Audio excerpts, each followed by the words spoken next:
పెట్టినా కూడా వితిన్ సెకండ్స్లో ఎలాగ కొంటారు ఖచ్చితంగా. ఆయన ఎవరు ఆస్కార్ తెచ్చిన మహానుభావుడు, అర్థమైందా? ఆ రోజుల్లో ఎన్టీఆర్, పాత ఎన్టీఆర్ ఎటువంటి యాక్టర్, ఈ రోజుల్లో జూనియర్ ఎన్టీఆర్. వీళ్ళని తీసివేయడానికి ఏమీ లేదు. సింగిల్ టేక్ ఆర్టిస్ట్ అయ్యా. ఈ రోజుల్లో ఎవరినైనా చూపించి నాకు సింగిల్ టేక్ ఒక్కసారి ఇలాగ పేపర్ చూసాడంటే రోబో స్కాన్ చేసినట్టు దింపేస్తాడు, అర్థమైందా? ఒక్కొక్కడు 100 టేకులు చేస్తాడు బస్సు. నిజంగా ఆయన ఒక్క టేకులో చెప్పగలడు ఏ డైలాగ్ అయినా. నువ్వు ఎంత పెద్ద డైలాగ్ ఇచ్చుకో, అది వారసత్వం నుంచి వచ్చిన రక్తం, అర్థమైందా? దాంట్లో ఎటువంటి డౌట్ లేదు కదా బాబాయ్.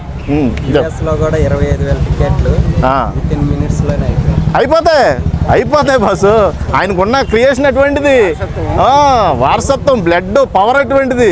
ఆ బ్లడ్లో ఉంది, అది జీన్స్లో ఉంది, అర్థమైందా? ఎవడో ఆపలేడు. ఈ బచ్చాగోళ్ళు ఆపుదామని చూస్తున్నారో నా కొడుకుని ఒక్కొక్కడిని